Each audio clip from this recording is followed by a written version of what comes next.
হরিদেব কি অবস্থা সবার, কেমন আছেন সবাই? আই হোপ সবাই অনেক বেশি ভালো আছেন। আপনার লং টাইম পরে কিন্তু আমি সময় পাচ্ছিলাম না, আর আমার সাইকেল নষ্ট হওয়ার কারণে রিসেন্টলি আমি কোনো স্ট্যান্ড করতেই পারি নাই। একদম সাইকেলটা বাসায় পড়েছিল। আমি একটা ইউটিউবে ভিডিও আপলোড করছি, অনেকে দেখতে পারছেন, অনেক আগে করছিলাম। তো ফেসবুকের জন্য আসছি, কিন্তু একটা ছোট একটা আপডেট নিয়ে আসছি। রিসেন্টলি আমি যেহেতু স্ট্যান্ড করতে পারতেছি না, তো আমার হাতে একদম ব্যালেন্স হারাই ফেলাইছি, এরকম অবস্থা। এই সাইকেলে গ্রিপ নাই, বাসা অনেক দিন পরে থাকার কারণে গ্রিপগুলো নষ্ট হয়ে গেছে, তো এখনও গ্রিপগুলো লাগানো হয় নাই, এরকম সুযোগ হয়ে ওঠে নাই, সময় পাচ্ছিলাম না।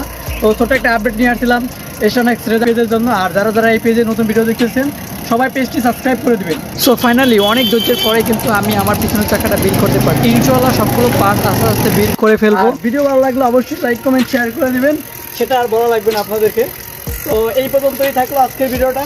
তো অনেক দিন পরে কিন্তু আমি আবার ব্যাক করতেছিলাম। তো সবাই ভালো থাকবেন, সুস্থ থাকবেন, আল্লাহ হাফেজ, এবং দেখা হবে নেক্সট আরেকটা আপডেটের সাথে।